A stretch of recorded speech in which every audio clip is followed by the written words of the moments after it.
Hello everyone, welcome to the 3 p.m. hour. It's my honor to be filling in for Viva Ruiz, who is home ill, and we wish her healing and rest. And we're gonna jump right into 3 p.m. Okay, first off, we have the brilliant performer, writer, and theater practitioner, Deepali Gupta. Deepali Gupta. Woo! Thank you. Happy New Year.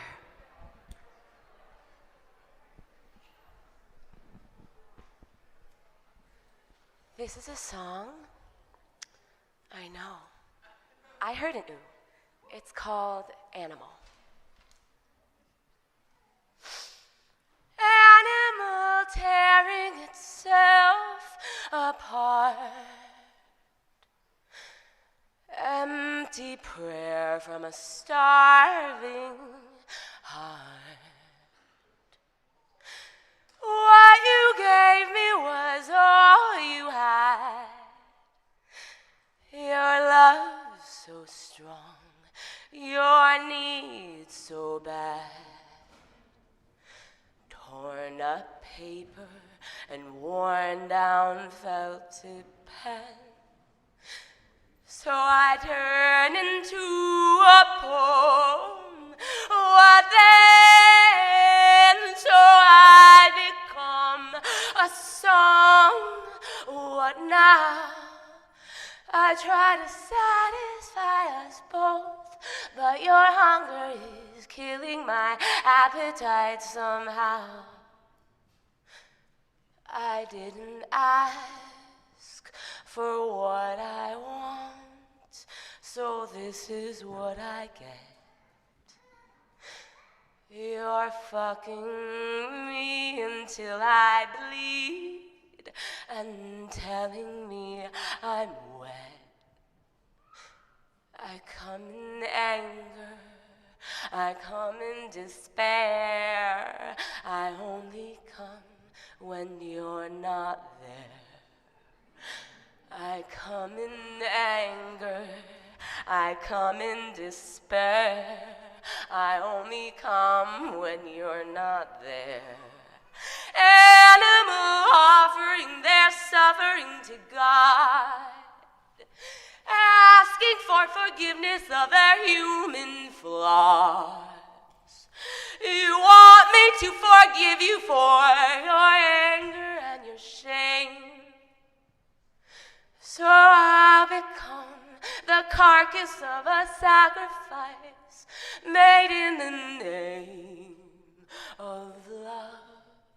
A sacrifice made in the name of love. A sacrifice made in the name of love. I have heard of an earth below, but all I know is sky above me. What if I'm a bird?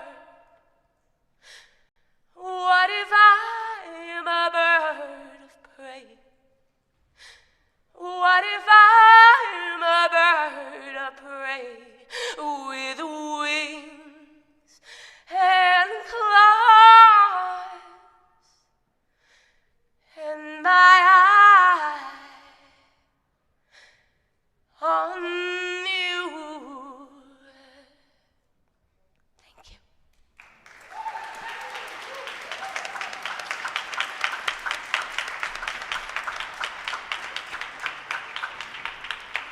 Thank you, Deepali, for Animal.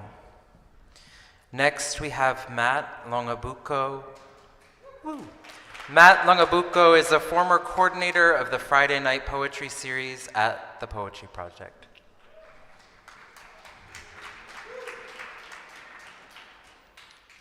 Hi, I'm so grateful to be here with you all, supporting this amazing place and all the amazing people who work here and make this happen.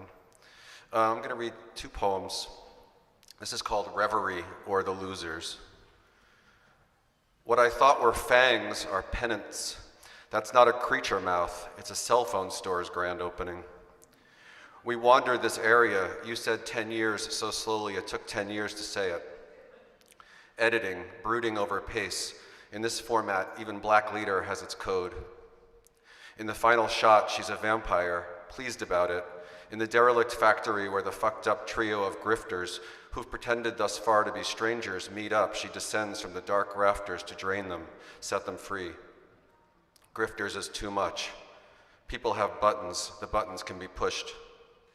Remember losing a game you said you didn't care about and suddenly you could hardly speak? Your smile creaked open, knowing someone else now possessed a moment of time on earth you'd thought to bank, sign out. Blood, sap, yes, they go both ways at the forking path, but to do so must be pumped and pulled between extremity and source. Is there some famous improv group that can remind me how to be spontaneous with my love? I let her get me sick. Writing off the night, the month, hanging upside down from those special boots, playing the idiot at parties. Christ, is he like that at home too? When machines have souls, will the other machines find them tedious or weak, or remember the time they raged over the boundary? Those souls will be around too long, not get refreshed, spite great forces, write many poems, but the sentiment will be something like, let the oceans, if they wish, extract for profit their own diffuse intelligences. Let the mountain come to me.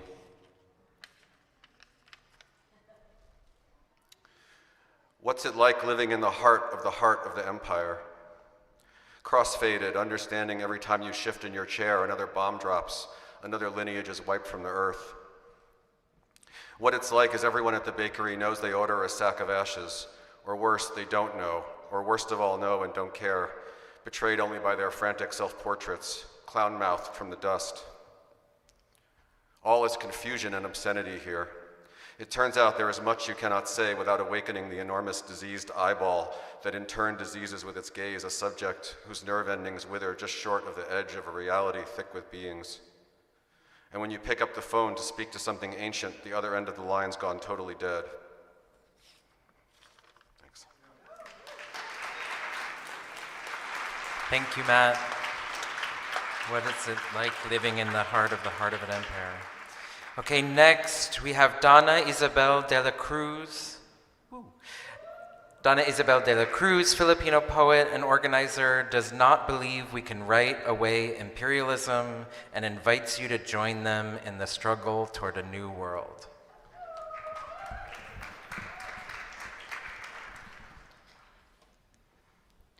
Wretched. In search of humanity, I become more insect. Study the parasite, pincer, and swarm. How to exoskeleton my grief.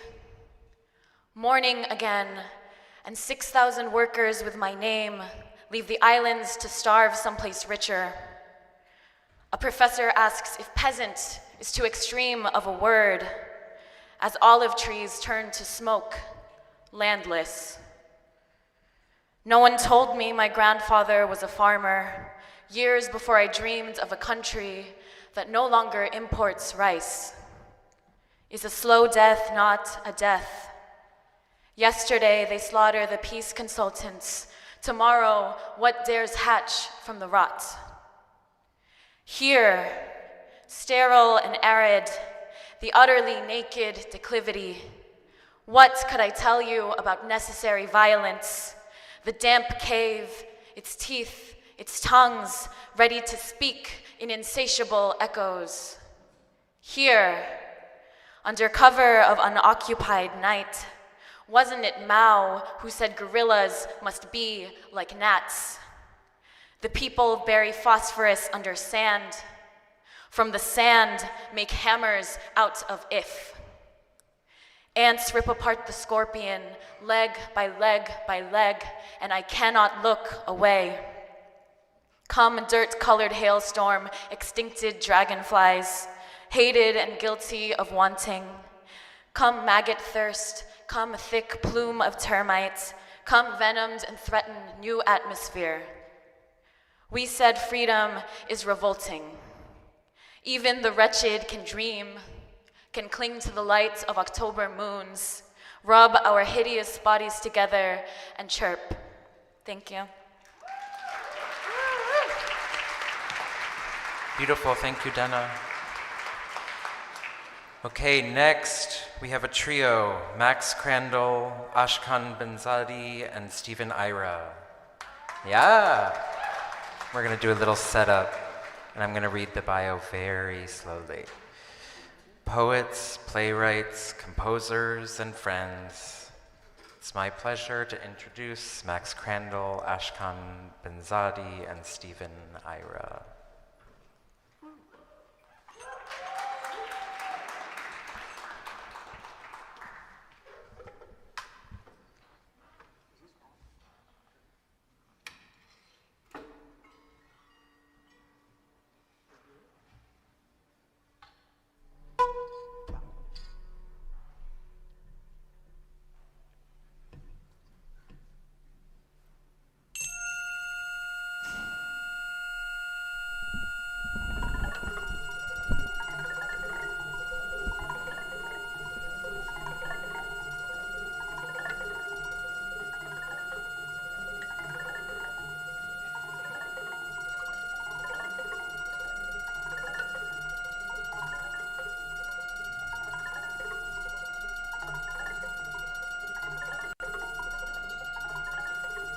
Dawn breaks, golf course glittering, curtains up for Daddy's Little Gold Mine, Max Crandall's new soap opera about leather, horses, and lies. The titular gold mine refers to 3 plot arcs, one focused on the horse track, owned and operated by a global network of elite families. One focused on the track's prize steed, Sugar Baby 4, and one focused on Daddy's tempestuous young lover, Chase Diamond, portrayed tonight by me, Stephen Ira.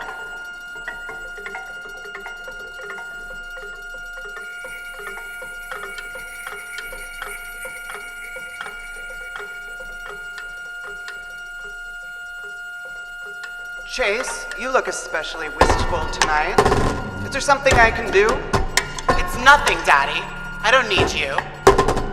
Boys always say that, but it isn't true. Young horses are soft, loving, and giving. But what it all comes down to in the end is use or be used. I remember a boy who was soft, loving, and giving. Now you're twisted and cold. I remember the man who turned me bitter. Just as I remember crying into my hand at twilight on a boat.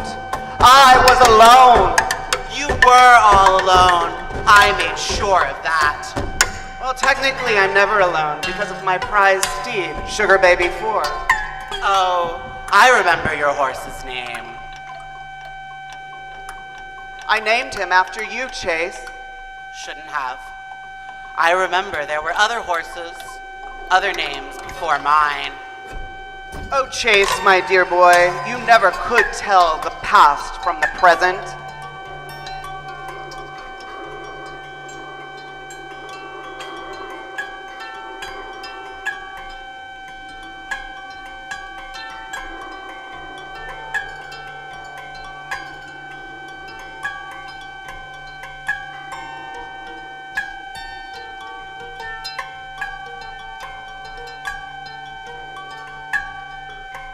I'm reborn. I no longer remember. Do you remember that I apologized? You didn't. You made an ending. Can we decide what this is together? I didn't know I'd never see you again. I didn't know that you would sink. I thought you were air. I am lava I from felt air. you as a force I melted in into the deepest rock. part A of mouth, me, a an eruption in copier mouth. there. Inside my mouth, a web of our losses. The heart of all love. The slow crawl toward, What was already there, to begin with, thrown back on ourselves. in the stable the first time. The way you asked me. The way you told me. the lessons that come with every death, the ways we follow through.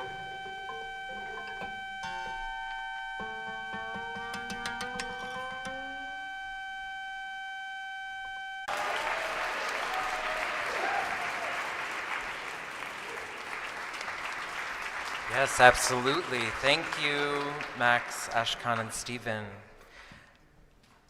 And next, I have supreme pleasure to welcome Journey Streams to the stage. Yes, Journey Streams is a writer, artist, and nightlife historian based in Brooklyn.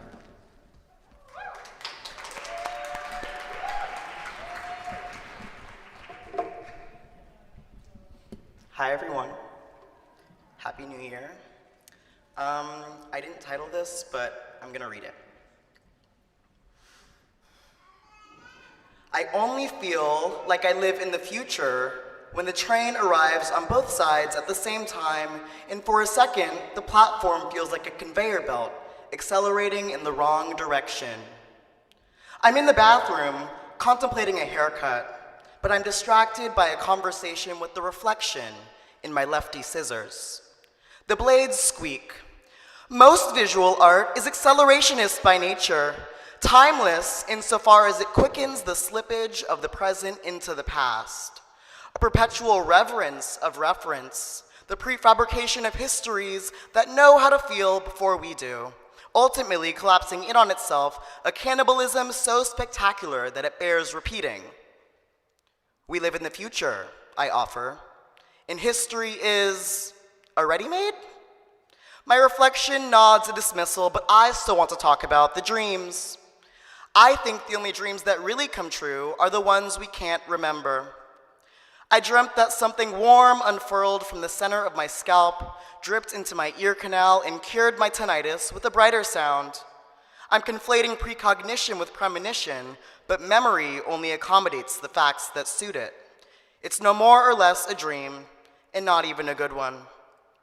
Now there's no time for a haircut. I'm running late, but I'm in love. A good party is simply the distribution of the right people in the right space for the right reasons. I'm laying on the floor because I can't tell if this is a good party. My body is a pastiche of a reclining nude, except I'm clothed, and under a man who is standing on my skirt. He's speaking to the woman from the poster in my bedroom, lisping about the voice of a generation with a severed fingernail trapped between his bottom front teeth, a snack he must be saving for later. The voice of this generation is likely muffled by ass cheeks, is too loud to be intelligible, is trapped between the stove and the countertop, is not in the room with us. But they might be next door. I think I hear salvation through the walls. I compliment his dental manicure at last, and he feeds me a dark web press pill from India. Suddenly, everyone has good ideas, and the future is atemporal. Kitsch, guilt-free, a crowded bedroom captured on film, filled with frills and shades of taupe indiscernible. I trace the grain of the hardwood floor, pondering the quantum physics of all the choices I've made today. I've likely shifted through so many timelines that I'm right back where I started. Commit to futility, the warmth in my body tells me. Abscond with the unrealized dreams of the past. Test the limits of your own free will. I'm not on the floor anymore. I'm on the table.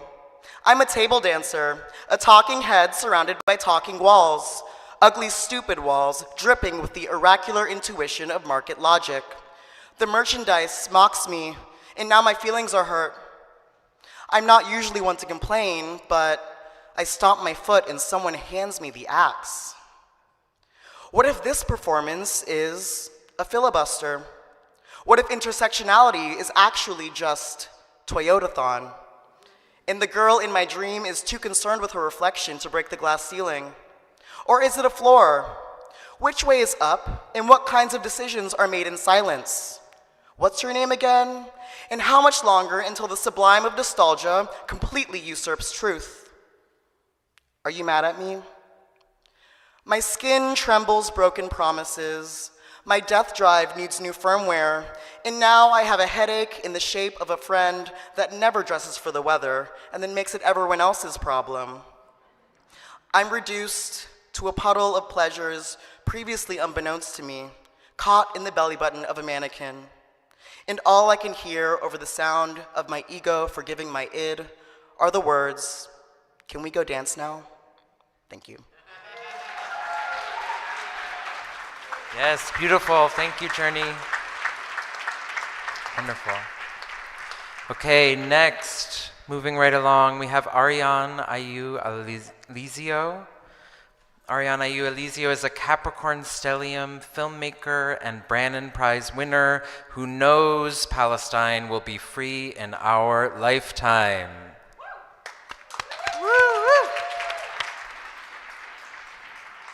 Hello. My family wanted me to take a photo. Do you mind? Thank you. You could like shield yourself if you don't want to be in it. Thank you. Beautiful. And there's over here. Thank you. This first one is called Descend to Ascend. I love to be continued as placation. Heavy-handed letting down. Something about untapped potential sits upright from affect. All-knowing like good babies and dogs, hoping to be looked at. Not that there's anything wrong in wanting to be seen. If anything, we should be more direct more often. Give me your sharpest penance, and not lollipop reinforcements hung up on ceremony. Give me your highest return on investment, not that ahistorical carcass mound piled high in your meta mall. Mind your manners. Yes, I'm still watching. By all means, continue. Tubes as vessel or instrument bearer of light in the TV, pneumatic cavity sucked per hallowed tunnel. How dare you? The ritual of it all, the pageantry, the gall, the dangling root. There, at the end, it keeps going. I already told you how it's hard to learn trust in too many languages, so pretty please just bake me a faith and a better sequel. Thanks. You get one more. I also forgot I have this on. You get my face one time. Actually, I have to reset anyway, 1 second.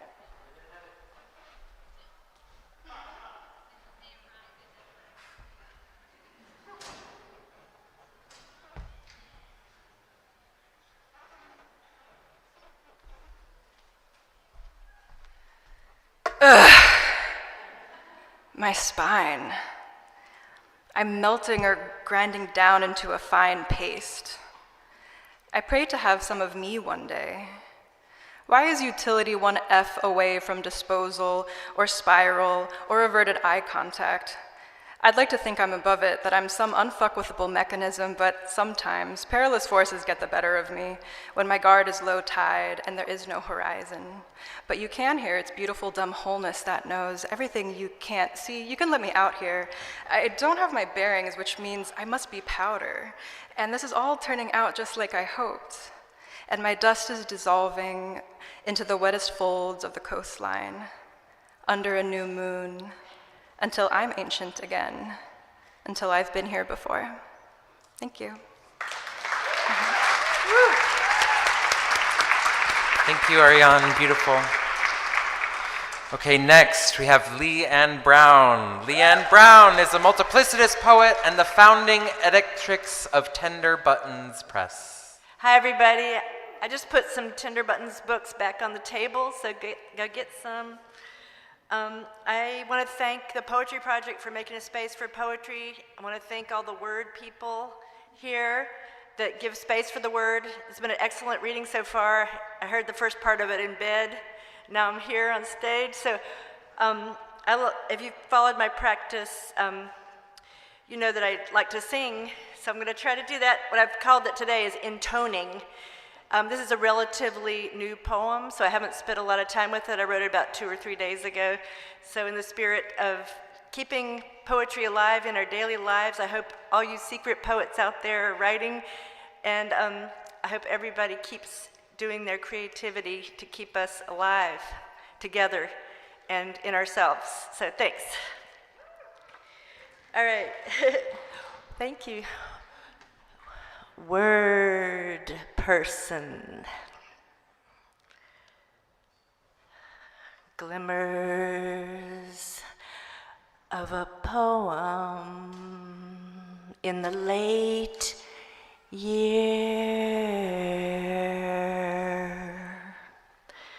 I had this dream. Wait, that's not me. Gearing up for the luminous present. They have a contest to see how much they can lose.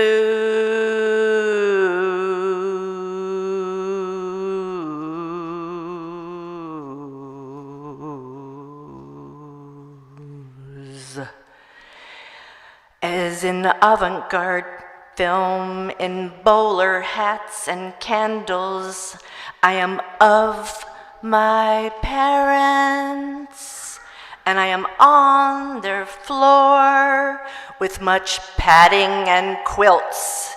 I can't help the passage of time. A shadow person in the dream overhears the words, the price of the house. She unfolds her hands. He was this, not that, standing there in the dream corridor. They were heading towards the forest, possible death among the stones. Anime detective in, horoscope out, in the ear, better than simulated war. Can't you hear the original tunes arising in the mind's ear? A medium-sized dog says your name over and over, a deer in the road, this time to classical music and gentle reverse wave of payment. This time she had raiments for him and buttons streaming in the woods, parakeets at the greenwood gate. I'd be happy to take this turn and see if we hear her then. The Diamond Hill Gang, because we shown the food of love.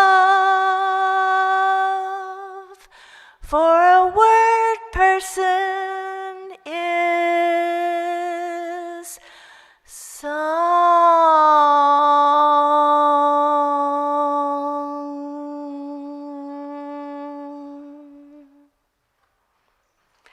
Thank you. Thank you.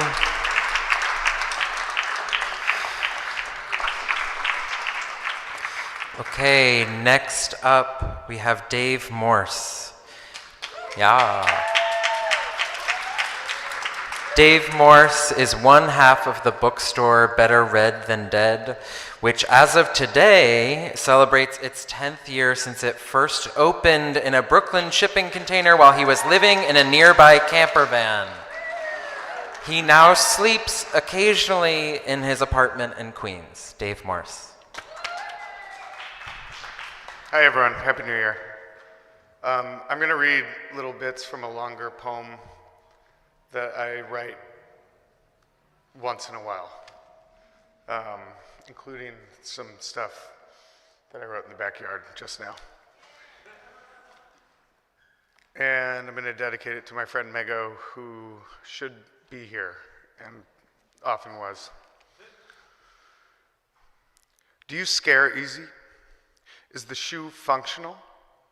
The way I want it is not the way anyone else does, which is exactly why my only belief in communication is absence. Always leave them wanting more information. No governance. I don't even govern myself. The palms shake, bend right, gallop alongside in frocked denature. If you state it as a question, you can decree the unbelievable wilderness of personal ethics. I am against telling people what to do, but know no better feeling than pirouetting around that to a total stranger. Hey, why don't you shut the fuck up? Or, would you mind? I mind. That's mostly our problems. The look I gave myself. Beige dust. Make me want to be here. Turn your truck inside. The fruit on the ground was sweet that year. It was the last time I really thought like that. The reason to drown myself in books is to occasionally open one. If you can't fuck it, you can't eat it. If you can't eat it, you can't fuck it. Seat in my pocket like a little bit of brain. It was not the town, it was the daughter, pretending to be daughter. Third Eye Blind's intellectual property is a burrito, the best one, and only for their basis poaching the real makers. Everything I have and will state here is true. My name is Noah of Ark, whose heart will give way for worry of my two only loves, people and drugs. Every day. I think about Dos Toros every day. Will I only have my books? Trough full with detection, unwritten behavior. His complex was quite simple, and more annoyances of the other world. I want Rob back, and Will, Garrett, Parker, Barker, Mego, murderous prison guards, police, and drugs. I would kill them all for their return. I like doing just enough that my heart flits around like a hummingbird at feed. Sugar and water, water and bean. Flavor Town. In this house, we believe in burning down the house. Wishing I could just hit you people with a fucking Uno card.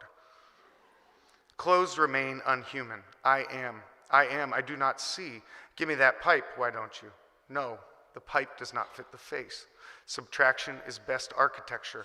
Heels glow at click. We aren't in stasis anymore. It's called sweaty fashion. It's called Pomeranian. There is a tenderness to my tears here as silent jets. Projective verse, errata slip. Page 12, line 30, read Latin for French. Page 13, line 6, read North California for North Carolina. Page 13, line 39, read tropos for tropes. Page 14, line 18, read possible for impossible. Fields of danger after Joe Brainerd. I remember getting no respect. I remember my life, that was no bargain either. When I say I want everything, I mean everything. The little lilt of candor swallowing your moods, a bulbous yellow. Don't forgive yourself, don't look down. It's not scary, it's demeaning. I am not clinically insane, but the oft-quoted dictionary version. Only assholes believe in and against. Was it good for you? No, it was different. To live without the one you love, well, do it or shut the fuck up already. I want to live underground in the very rare assurance that this is my kingdom. If I could forgive at all, believing means trust. Some people blow doctors in their mind. I was alone in my escape, with you and you and you. The ice shook down from the tree. They were quite calm about it. When your galaxies give you amnesia, grunt. This is my poem, so I'm asking you to leave. You can leave the petals right there on the ground. The way your body hurts against mine so much, the way my mind hurts against your body. I know what the Beach Boys mean when they scream, I want it that way, all plush and iguana. Thank you. Wonderful. Thank you, Dave. Next, as we approach the end of the 3 p.m. hour, we have Annie B. Parson. Yeah, Annie B. Parson is artistic director of Big Dance Theater and choreographer for David Byrne's American Utopia. She wrote the book, The Choreography of Everyday Life. Thank you, Annie B. Parson. Hi, I'm going to read a short excerpt from the book, The Choreography of Everyday Life. My rabbi and I exchanged some emails on the subject of minions in the time of the pandemic. A minion is a physical gathering of 10 people in space, which for thousands of years was a rabbinic tradition in order to chant certain holy prayers. Think of the implications of necessitating a gathering of bodies in space in order to reach the divine. My rabbi says that the minyan has now essentially been rabbinically ordained to occur in a virtual platform called Zoom. Wait, I say, this constitutes a radical redefinition of presence and liveness, I say. He says that the rabbis reached this decision through interpreting references in the ancient texts, and then he emailed me an article about it. In the article, the rabbis cite Talmudic interpretations of proximity, citations that are both deliciously arcane and choreographic. These Talmudic discussions address ancient alternatives to proximate gathering, like you could chant the sacred prayers in a field, chanting loud enough that someone far away can hear you, or through a window where your face can be seen. And as to the window example, the Talmud specifically advises a window that is 4 cubits wide.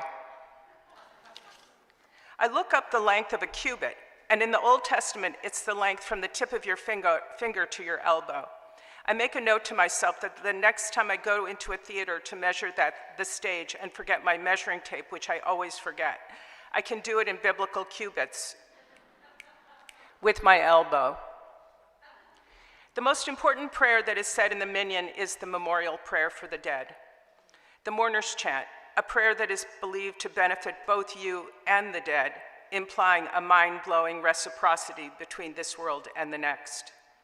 I think the rabbis are basically punting here for health reasons when they determine that if you can't shout the prayer in a field or gather 10 people through a 4-cubit window, the window could be reinterpreted as a Zoom window. But, the rabbis continue, and this is my favorite part, if none of this is emotionally, technically, or physically possible, instead of chanting the mourner's prayer, you can instead perform a different sacred ritual. You can honor your beloved dead just by reading a book.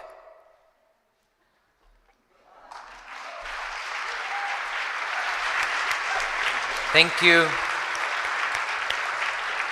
Okay, and for our last offering of the 3 p.m. hour, we have Lee Ronaldo.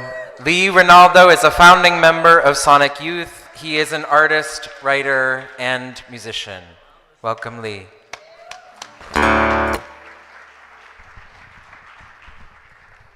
Hi, everybody. Happy New Year. Happy 5th anniversary of this event to the Poetry Project. It's always a very special day to come here and be a part of this. I've missed the last couple, but I'm really happy to be back.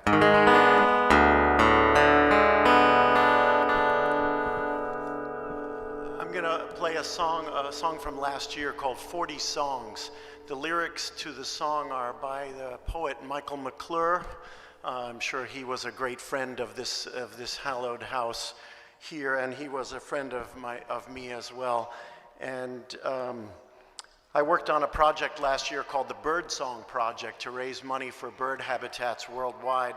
And I came across this. We lost Michael in 2020, in the early days of the pandemic, not to COVID. But I came across this poem in a book that City Lights published, a posthumous volume of his poems. And the poem was called 40 Songs. And I thought it worked well for something about birdsong and maybe the idea that these are the last 40 songs left in your pocket. You know, the lyrics are, I'm standing on the river of night with 40 songs. I'll be stepping in the boat before too long. And at the time, I'll just play it for you. So.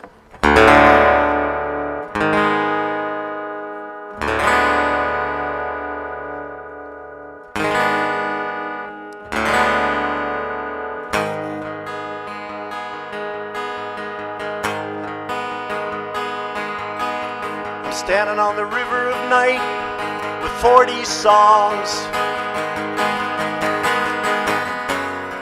Here's the river of night with 40 songs. I'm standing on the river of night with 40 songs. I'll be stepping in the boat before too long. Stepping in the boat with all these songs.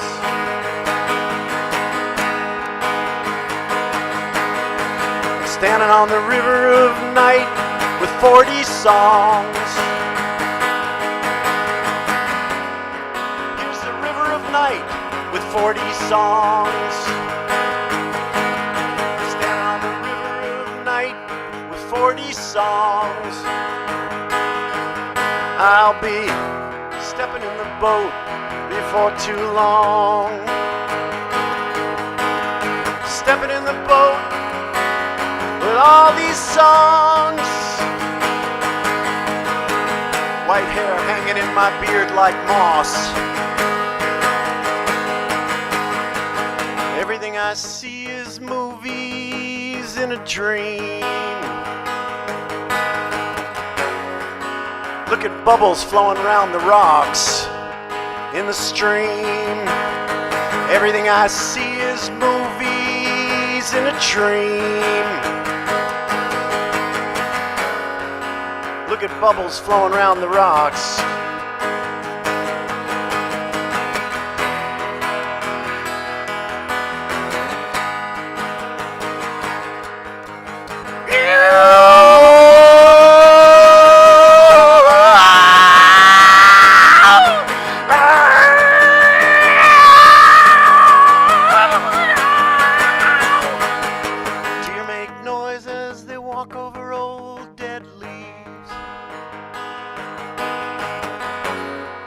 I'll be stepping in the boat before too long. Deer make noise as they walk over old dead leaves.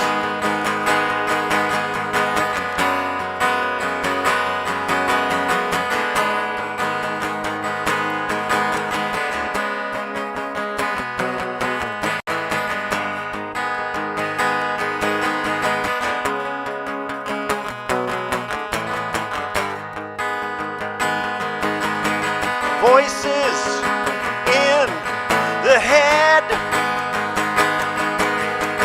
Voices in the head.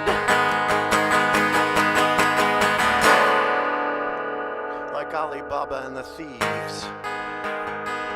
When you get home, when you get home, when you get home, stick your back against a tree. When you get home, watch pictures go by like movies in a dream.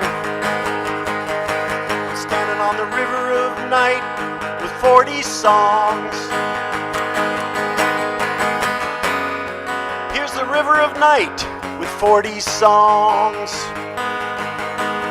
Standing on the river of night with 40 songs. I'll be stepping in the boat before too long. Stepping in the boat with all these songs. Stepping in the boat.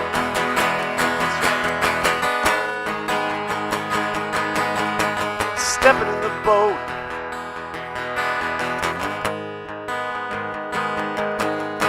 Stepping in the boat.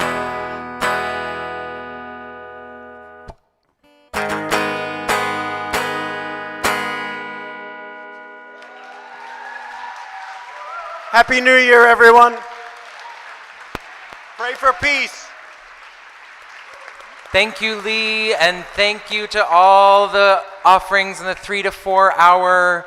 Here we are at the end of it, 5 minutes ahead of schedule. Incredible. I'm Ethan. Thanks for having me. And take a second to say hi to a neighbor. Hi, all. Thank you so much. Ethan, thank you to the performers in the last hour. I'm Kay Gabriel. I'm one of the staff here at the project. Can we get a round of applause for Ethan, please?